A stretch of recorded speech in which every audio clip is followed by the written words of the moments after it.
નવરાત્રિ 2024નું આયોજન વિવિધ અર્વાચીન અને પ્રાચીન ગરબીઓ જે છે એ રાજકોટ શહેરમાં થશે.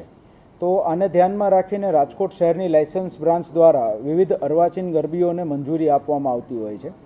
આ અરજીઓ જે કરવામાં આવે છે અરજદારો દ્વારા મંજૂરીની, તેની અંદર એક ફોર્મ આખું પ્રિસ્ક્રાઇબ કરવામાં આવ્યું છે. અરજદાર જ્યારે પોતાની અરજી કરે ત્યારે પોતાની સંપૂર્ણ વિગત, પોતે ટિકિટ માટેના કેટલા દરો રહેશે, એટલે કે જે બુકિંગ લાયસન્સ મેળવવાના છે તેની સાથે સાથે એણે પરફોર્મન્સ લાયસન્સ માટેનું જે પ્રોસિજર આખી કરવાની છે એ એણે કરવાની રહેશે. અને એની શરતોની અંદર અમુક અમે ગુજરાત પબ્લિક સેફ્ટી એક્ટને ધ્યાનમાં રાખીને પણ શરતોનો ઉમેરો કર્યો છે, અને તે ઉપરાંત પણ જનરલ પબ્લિકની સેફ્ટી માટે ધ્યાનમાં રાખીને અમુક શરતોનો ઉમેરો કર્યો છે. જેની અંદર સૌપ્રથમ તો એક છે પબ્લિક લાયબિલિટી ઇન્સ્યોરન્સ પોલિસી લેવાની રહેશે, જેમાં જે કોઈ પણ લોકો જે ગરબાનું આયોજન કરી રહ્યા છે તો ત્યાં જે લોકો આવી રહ્યા છે તેની સુરક્ષાને ધ્યાનમાં રાખીને એક ઇન્સ્યોરન્સ પોલિસી જે છે એ એમણે લેવાની રહેશે. તે ઉપરાંત જે છે ત્યાં CCTV cameras entry exit gates પર અનિવાર્યપણે લગાવવાના રહેશે. સિક્યુરિટી એજન્સીઝ જે છે તેની સંપૂર્ણ વિગત પોલીસને આપવાની રહેશે. તે ઉપરાંત જે અલગ અલગ માહિતી જે આપણે તે લોકો પાસેથી મગાવી છે તેની અંદર ફાયર એનઓસી જે છે એ ફાયર એનઓસી તે લોકોએ મેળવીને જમા કરાવવાનું રહેશે.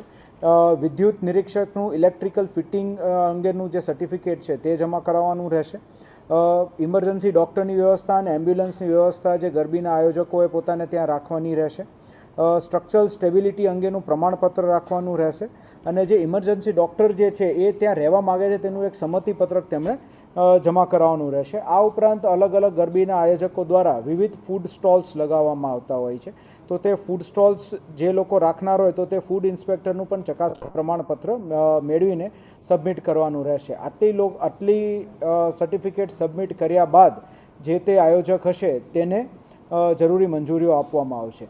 જો આયોજક જે છે તેના દ્વારા બીજાની માલિકી જે હોય તેવી જગ્યાઓ, એટલે ખાનગી માલિકીની જગ્યાઓ જે છે ત્યાંથી ભાડે રાખવામાં આવ્યું હશે તો જે તે ખાનગી માલિકની પણ સંપૂર્ણ વિગત અને તેની પાસેથી ભાડે રાખ્યું હોય તો ભાડા કરાર અને એમનું જે એનઓસી સર્ટિફિકેટ જે હોય એ પણ તેમને રજૂ કરવાનું રહેશે પોલીસ સ્ટેશન ખાતે. અને ત્યાંથી આ બધા જ કાગળોની ચકાસણી કરીને લાયસન્સ બ્રાન્ચ ખાતે આવ્યા બાદ લાયસન્સ બ્રાન્ચ જે છે એ આગળ મંજૂરી આપવા માટેની પ્રક્રિયા હાથ ધરશે.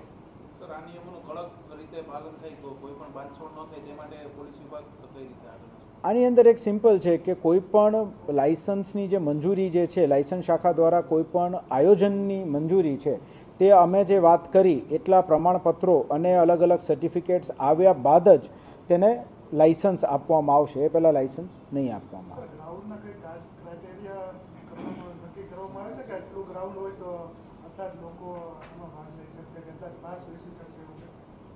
જે તે જગ્યાએ આયોજન કરવામાં આવી રહ્યું છે તો તે ગ્રાઉન્ડ જે છે તેની ક્રાઉડની જે કેપેસિટી છે તેનું વિશ્લેષણ જે છે એ જ્યારે લોકલ સ્થાનિક કક્ષાએથી થાણા અધિકારી વિઝિટ કરશે ત્યારે કરશે. અને એને ધ્યાનમાં રાખીને આ બધાને જે આપણે પબ્લિક સેફ્ટી એક્ટનું અગેન આની અંદર પાલન કરવા માટે કહ્યું છે કે જે તે ગ્રાઉન્ડ છે તેની ક્રાઉડ કેપેસિટીને ધ્યાનમાં રાખીને એક સમય જો વધી જાય તો પછી બાકીના લોકોની એન્ટ્રી બંધ કરવા માટેનું પણ એક શરતો જે છે એ આપણે ઉમેરો કરેલો છે.